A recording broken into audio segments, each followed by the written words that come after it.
Salt Lake City or Phoenix. If you're thinking about moving to either place and wondering what's the right call for you, today I'm going to talk about some of those differences and what to expect in each market. So stay tuned.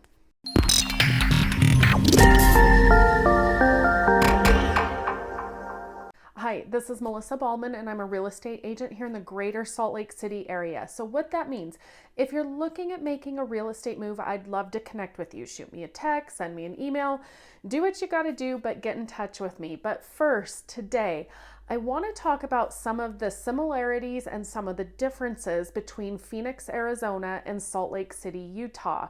There's a lot of people considering moving to one or the other. And honestly, I think it's mostly the Californians that are thinking, hey, I'm still close to California, but what kind of a little bit of a bordering state would be better for me?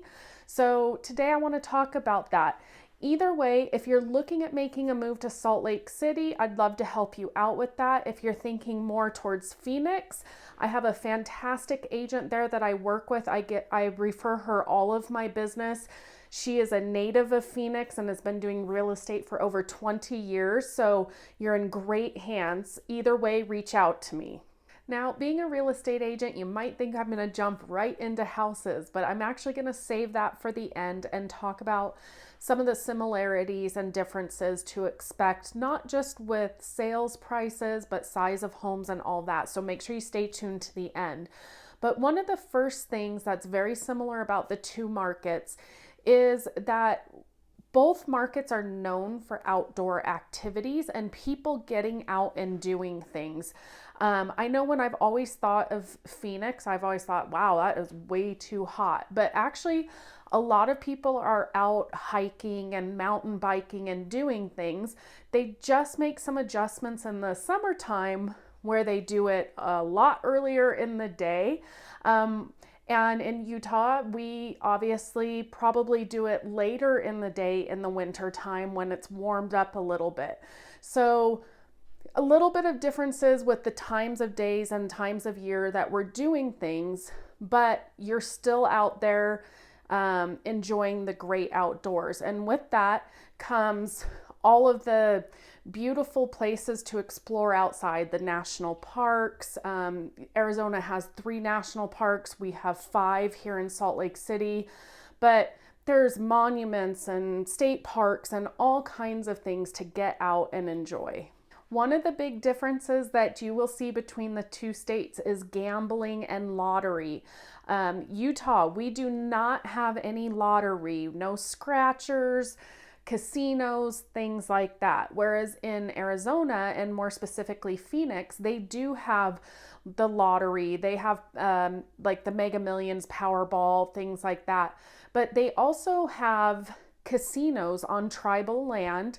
And within about a 30-minute drive of Phoenix, you can find yourself at 6 or 7 different casinos.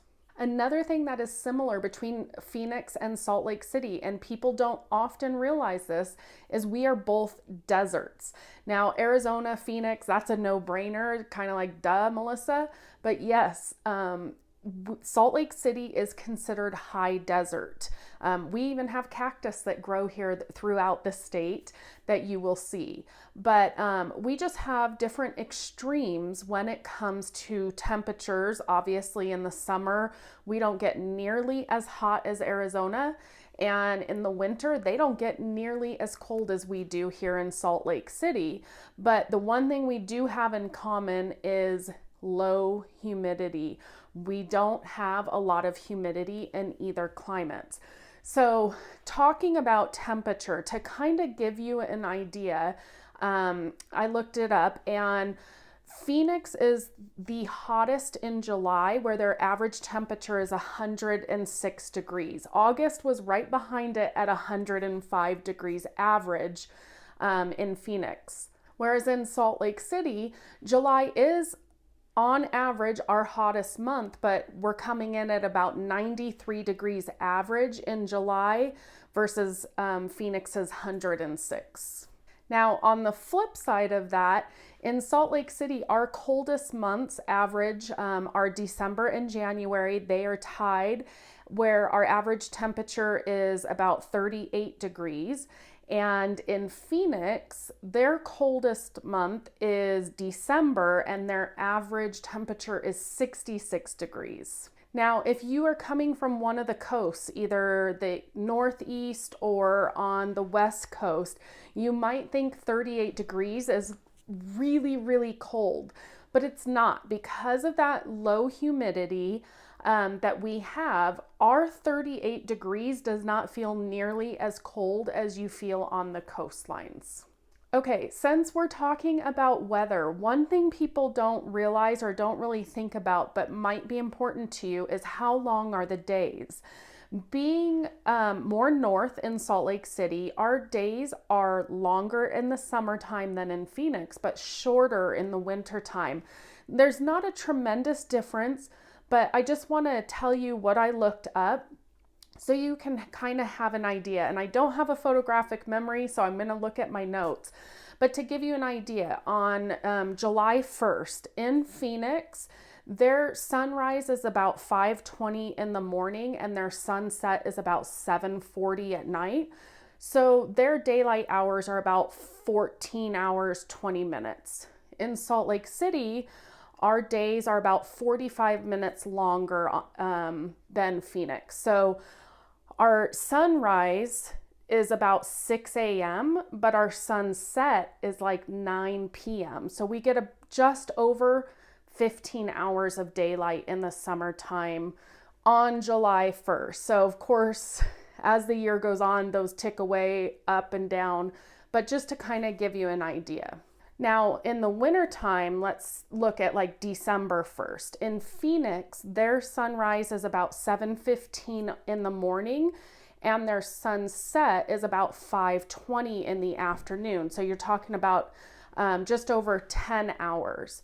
Whereas in Salt Lake City, our sunrise is about 7:30 in the morning, and our sunset is 5 p.m. So we're about 9.5 hours. I hope you're enjoying my video so far today. If you haven't already, make sure you subscribe to my YouTube channel and click the bell.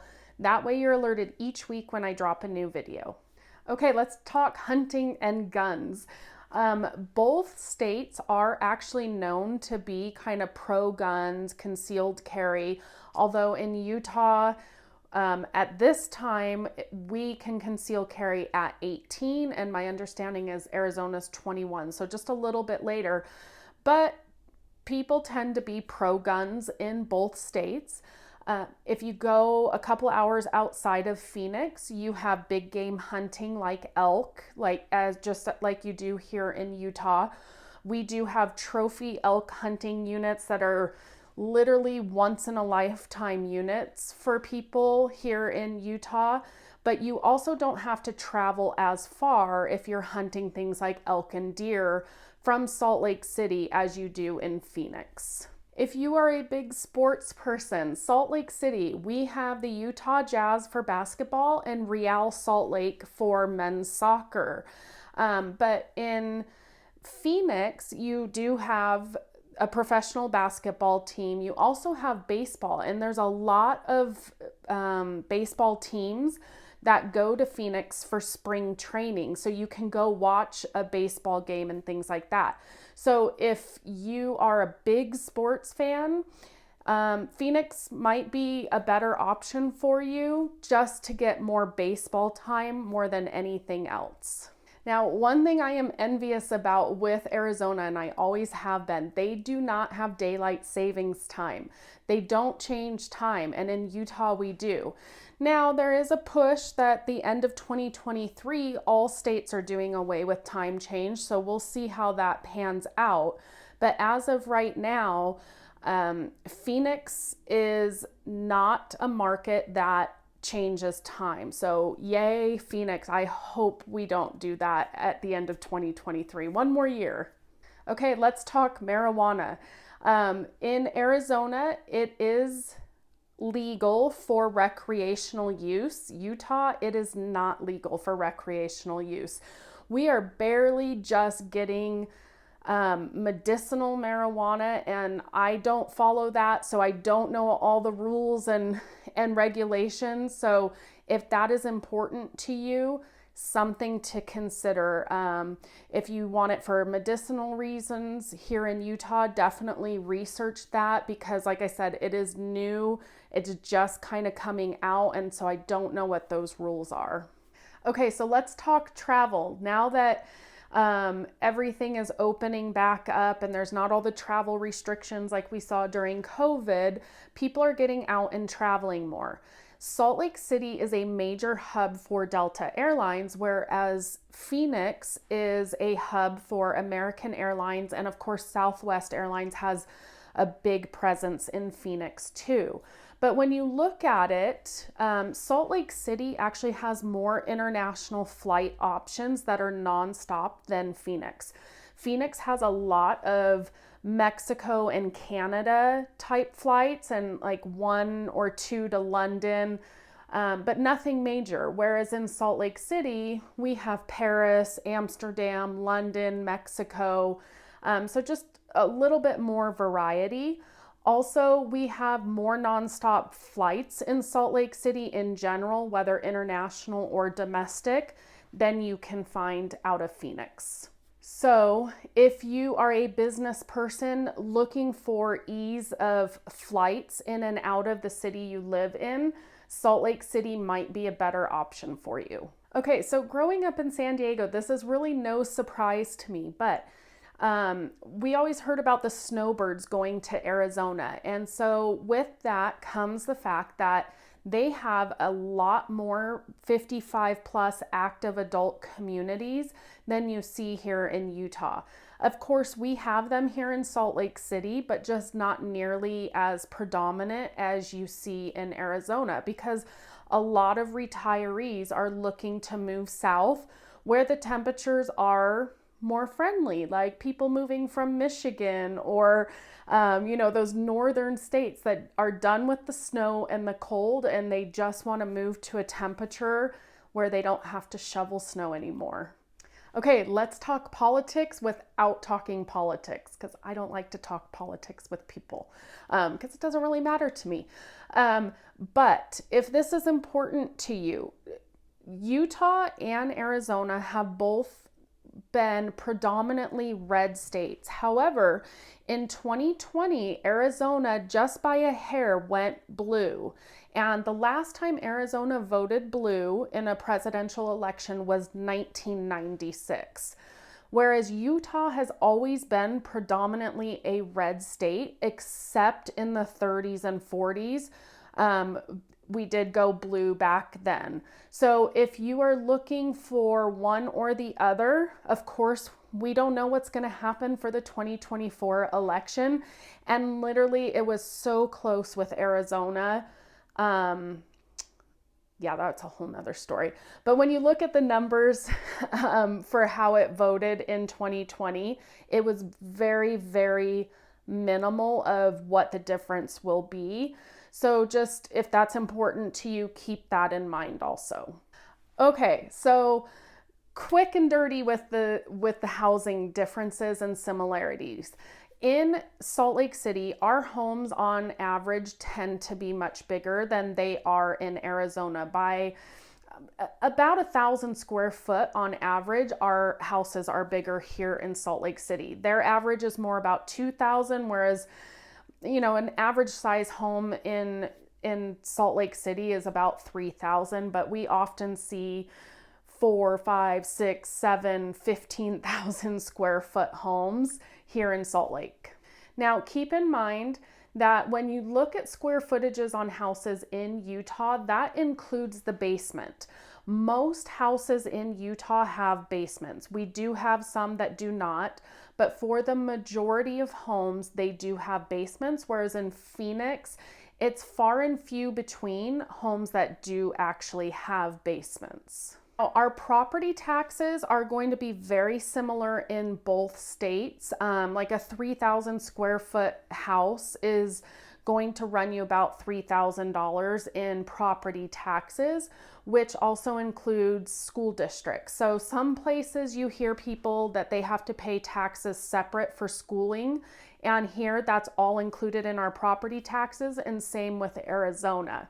So definitely much lower property taxes than you find in other markets like California and some of the East Coast or the Northeast.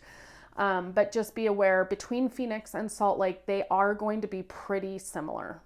Now, one thing that Arizona has with their homes that you don't see quite as much in Salt Lake City is pools in the backyard. We sell with a private pool in the backyard. About 3% of our inventory actually has a pool in the backyard, whereas compared to Phoenix, it's about 35% of their homes have a private pool in the backyard. And they have a lot more competition with pool companies and services in Phoenix than we do here in Utah, which means Phoenix is going to have a lower cost. My friend that lives there said you can build a normal average run-of-the-mill pool for about $40,000 there, whereas here in Salt Lake City, you're easily looking at about $100,000 for a pool. I once helped a client that was going to purchase a home that needed just the insert, a rectangle insert.